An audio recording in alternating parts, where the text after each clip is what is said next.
My name is David Cohen. Exactly 1,247 days ago, I should have been executed for treason, not by Palestinian enemies, but at the hands of my own brothers in arms, in the basement of an Israeli military base, with a Glock pistol pressed against the back of my neck. Today I pray 5 times a day facing Mecca, but for 8 years of my life I carried an M4 automatic rifle with explicit orders to shoot any Palestinian who crossed my sights. And in the next few minutes, you're going to discover how a forbidden 600-page book saved my soul and almost cost my life, why my own commanders put a $50,000 bounty on my head, and what happened on that terrifying dawn when I pronounced my first Muslim prayer with a gun pointed at my skull. But before I tell you about the night I almost died for Allah, I need to take you back to that 8-year-old Jewish boy who drew war tanks and dreamed of exterminating all Arab terrorists. That boy was me. And if you had seen me back then, you would never believe what I am today, because what happened to me breaks all the rules of war, religion, and human logic, and it will also break everything you think you know about love, hate, and who our real enemies are. Before continuing with this testimony that almost cost me my life, write now in the comments what country you're watching from. I need to know how far this dangerous truth is reaching. And if you know someone who needs to hear this story, tag that person right here below. It all started when I was 8 years old. My father came home with a gift that would change my life forever, a miniature Israeli war tank, complete with little soldiers and Israeli flags. While other children played with toy cars and dolls, I spent hours simulating battles against invisible enemies, always shouting victory for Israel.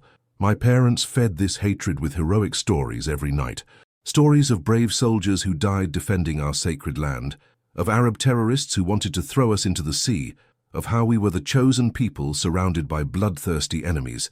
By age 10, I already knew by heart the names of all Israeli martyrs and promised to avenge their deaths when I grew up. But there was something nobody knew about me back then, something as simple as a childhood curiosity that I hid even from myself. Whenever we drove past Arab neighborhoods, I would press my face against the window and watch Palestinian children playing in the streets.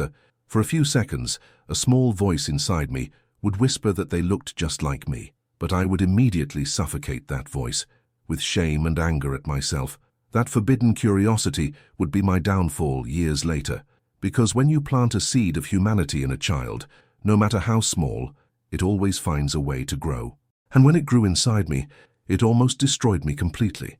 But you'll only understand this when I tell you about that military operation where everything changed, and about the moment when I looked into a Palestinian child's eyes and saw my own reflection.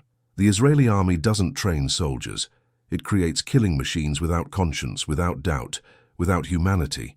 When I turned 18 and received my mandatory conscription, my parents cried with pride. I was finally ready to become a true defender of Israel, but nothing prepared me for the psychological hell that awaited me over the next 2 years. The first day of training began at 4 a.m. with deafening screams. Our sergeant, a 40-year-old man with war scars on his face, made us stand at attention for 3 straight hours under the scorching sun. Anyone who fainted was considered too weak to defend Israel. Of the 50 recruits who entered with me, 12 quit in the first week. But physical training was just the beginning. The real horror was what they did to our minds. Every day we were forced to watch videos of terrorist attacks, of murdered Israeli families, of wounded Jewish children. Then we watched training films where Palestinians were always portrayed as wild animals, subhumans, soulless creatures who only understood the language of violence. During combat sessions, we had to scream hatred mantras while attacking dummies dressed in traditional Arab clothing. I couldn't explain why, but every time I screamed death to Arabs and stabbed those dummies, a part of me died with them. There was something wrong there, something my conscience was trying to tell me, but I suppressed it with military discipline and blind patriotism. On the last day of training, our commander gathered us in a circle and said something that haunts me to this day. He looked each of us in the eyes and declared, "Some of you will die for Israel, others will kill for Israel. But one of you will betray Israel, and when we find out who it is, he will beg to have died in battle." When he said this, his eyes stopped exactly on me for a few seconds longer. At that moment, a cold shiver ran down my spine. It was as if he knew something about me that I didn't even know myself yet. My first missions were flawless. Model soldier, order follower, perfect war machine. In 3 consecutive operations in the Jordan Valley, my platoon eliminated 17 targets considered terrorists, without a single casualty on our side. I was fast, precise, lethal. I received medals, lightning promotions, and the silent respect of veterans. I was exactly the soldier they had trained me to be. During those first missions, I felt an addictive adrenaline, the power of life and death in my hands, the surgical precision of shots, the pride of protecting my homeland from dangerous enemies. When we returned to base, other soldiers greeted me with pats on the back and admiring looks. I was David Cohen, the young war prodigy, the future of the Israel Defense Forces. But during my fourth mission, in a Gaza neighborhood known for harboring terrorist cells, something apparently insignificant happened that would crack my psychological armor forever. Something so small that any other soldier would completely ignore, file away as acceptable collateral damage and move on. But I couldn't file it away, and it almost cost me my life that same night. We were conducting a search and seizure operation in a suspected house when I heard a sound coming from the back room, a sound that cut through my soul like a sharp blade. It was a small child crying, but not a cry of fear or pain. It was a cry of hunger. A Palestinian child, maybe 3 years old, was crying because she was hungry, and her mother had nothing to give her. In that moment, for a split second, I didn't see a potential terrorist. I saw my nephew Daniel, who was the same age and cried exactly the same way when he was hungry. That night back in the barracks, I committed my first act of insubordination. Instead of celebrating another successful mission with my companions, I locked myself in the bathroom and cried like a child. And for the first time since joining the army, I asked a forbidden question. Are we fighting against people or against monsters? September 7th, Checkpoint Beta 7. Date and location burned into my memory. It was a routine operation, controlling the passage of Palestinian civilians between territories. I was stationed at the main guard post when I saw a little girl approaching. Curly hair, torn blue dress, couldn't have been more than 6 years old. In her small hands, she carried a bag of medicines and was crying desperately. The girl approached the barrier and, in broken Arabic mixed with a few Hebrew words, begged to pass through. She kept repeating a word I recognized, Teta, which means grandma. From the tattered documents she showed, I discovered she was trying to take medication to her diabetic grandmother, who was hospitalized on the other side of the territory. But orders were clear. No civilians pass after 6 p.m., no exceptions. By military regulation, I should have sent her away immediately. It was security protocol, a matter of life and death for all of us. Any object could hide explosives, any civilian could be a disguised terrorist, but when that child looked me in the eyes, with tears running down her dust-covered face, and whispered in hesitant Hebrew, "Please, uncle, my grandma is going to die," something inside me shattered completely. I looked around, making sure no superior was watching, and did something that could have cost me my military career. I opened the barrier, personally accompanied the girl to the hospital on the other side, waited for her to deliver the medicine to her grandmother, and brought her back safely. Throughout the entire journey, she held my hand and called me her guardian angel. That night, lying in my bunk, I realized I had crossed an invisible line from which there would be no return. For the first time in years, I felt genuine peace in my chest, but this peace came accompanied by a terrifying realization. If I was capable of feeling love for a Palestinian child, then maybe everything they had taught me about enemies was a lie, and if it was a lie, then I was on the wrong side of history. This discovery terrified me more than any bomb or sniper shot. I started having nightmares, not about Palestinians attacking me, but about me attacking innocent families. I would wake up in cold sweats at 3 a.m., questioning everything they had taught me since childhood. But questioning orders in the Israeli army isn't just dangerous, it's fatal. Soldiers who show signs of ideological weakness simply disappear from their units, transferred to psychiatric evaluation or worse. That's when I began my secret investigation. Using military computers during night shifts, I started researching the real history of the Israeli-Palestinian conflict. Not the sanitized version they fed us in training, but actual historical documents, testimonies from both sides, footage that had been censored from our briefings. Each discovery was a knife to my beliefs. Each truth I uncovered was another signature on my own death warrant if discovered. The military monitoring systems tracked every keystroke, every search, every website visited. I knew I was walking on thin ice, but I couldn't stop. The more I learned about the origins of the conflict, about the displacement of Palestinian families, about the children who had died on both sides, the more I realized I had been living inside a carefully constructed lie my entire life. But what I discovered about Islam during those midnight research sessions was even more shocking than the historical revelations. Everything I had been taught about the Muslim faith, every stereotype about violence and hatred, began crumbling as I read actual Islamic texts and teachings. The religion of peace I was discovering bore no resemblance to the monster they had painted in my mind. Then came the night that changed everything. I was browsing through testimonies of former Israeli soldiers who had experienced similar crises of conscience when my screen suddenly went black. A message appeared. Unauthorized access detected, security breach reported. My blood turned to ice. Someone had been monitoring my searches. I had exactly 48 hours before they would come for me with charges of treason and ideological subversion. Operation Protective Shield. The name still makes my hands shake when I say it. My squad was assigned to raid a house in East Jerusalem, suspected of harboring terrorist cells.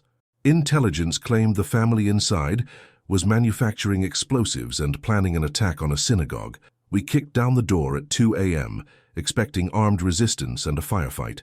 Instead, we found a wounded father, a pregnant mother, and 2 terrified children hiding under a kitchen table. The father had been injured in a previous bombing and could barely walk. The mother was 8 months pregnant and trembling with fear.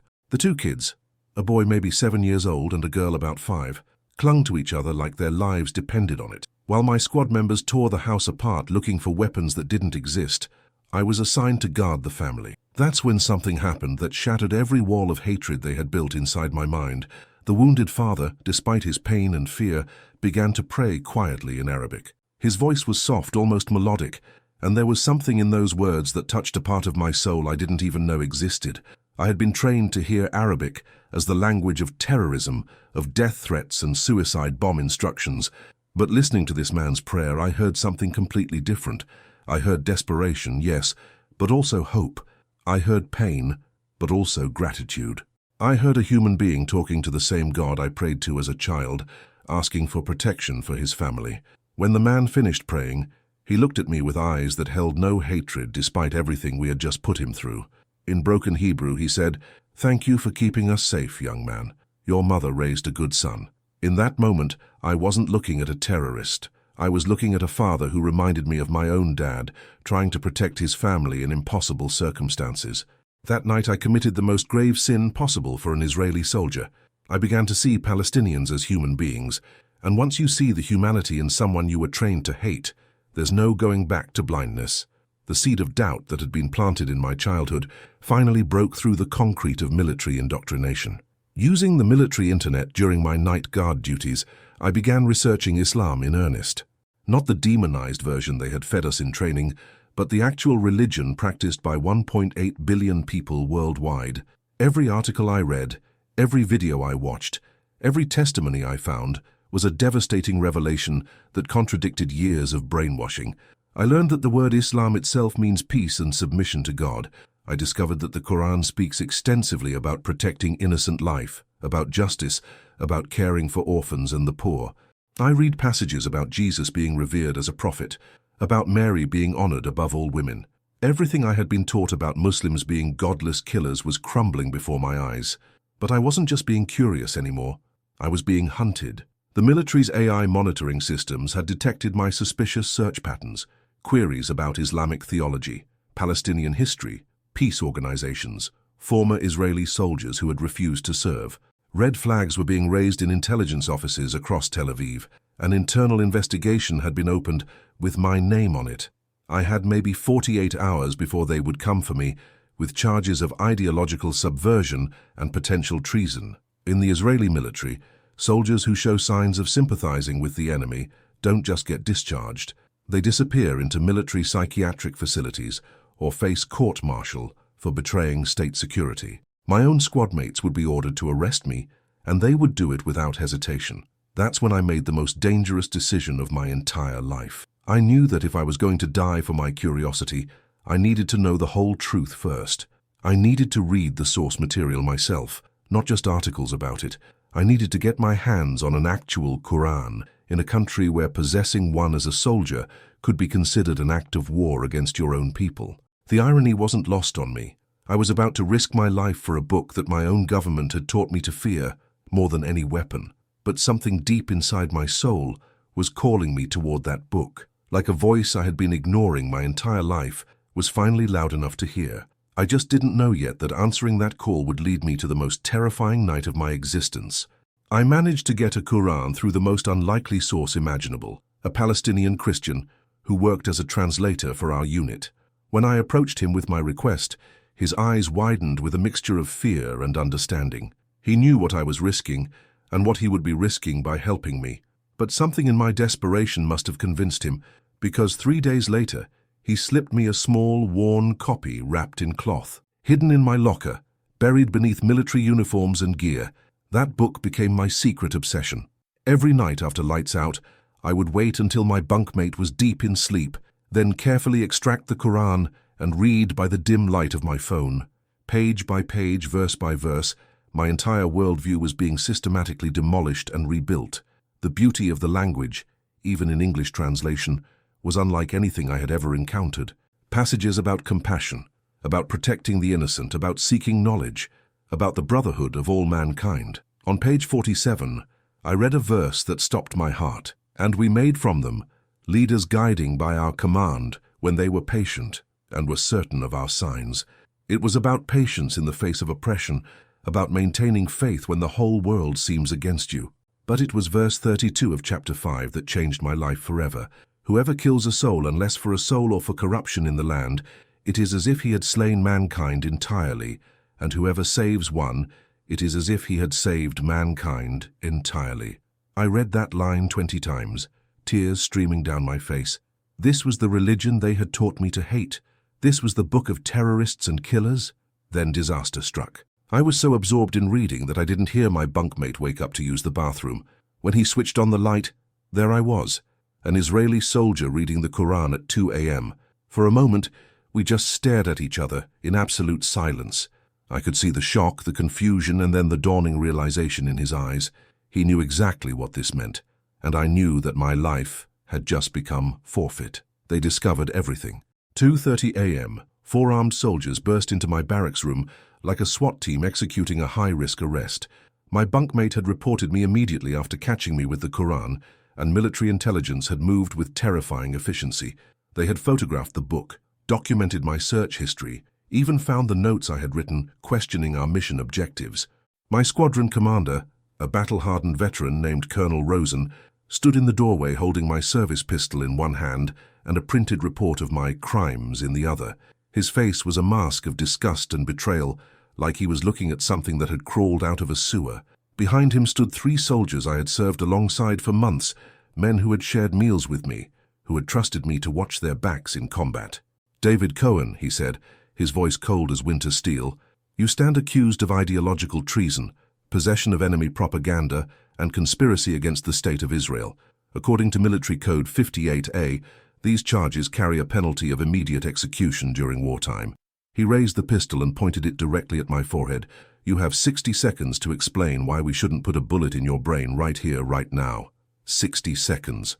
1 minute between life and death. 1 minute to choose between denying everything I had discovered and maintaining the faith that had transformed my heart. I could feel the cold metal of the gun barrel, even though it was 3 feet away. I could smell my own fear sweat, could hear my heart pounding so loud I was sure everyone in the room could hear it. But in that moment of ultimate terror, something miraculous happened. Instead of begging for my life, instead of renouncing what I had learned, I felt a peace descend over me that I had never experienced before. It was as if Allah himself was whispering in my ear, "This is your test, David. Will you die for the truth or live for a lie?" What I did next shocked everyone in that room, including myself. With a loaded gun pointed at my head, I made my first Islamic prayer. And what happened in the following minutes changed not just my destiny, but the destiny of every man standing in that room. With a loaded Glock 19 pressed against my temple, I closed my eyes and did something that should have gotten me killed instantly. I began to recite the Shahada, the Islamic declaration of faith in Arabic. Ashhadu an la ilaha illa Allah wa ashhadu anna Muhammadan Rasul Allah. I bear witness that there is no God but Allah, and Muhammad is his messenger. The room fell into absolute silence. You could have heard a pin drop on the concrete floor. Colonel Rosen's finger was on the trigger, his hand steady, his eyes burning with rage. But something in my voice, Something in the way I surrendered completely to my faith in that moment made him hesitate. For the first time in his military career, he was witnessing something his training had never prepared him for. As I continued praying in Arabic, asking Allah for forgiveness and guidance, the most extraordinary thing began to happen.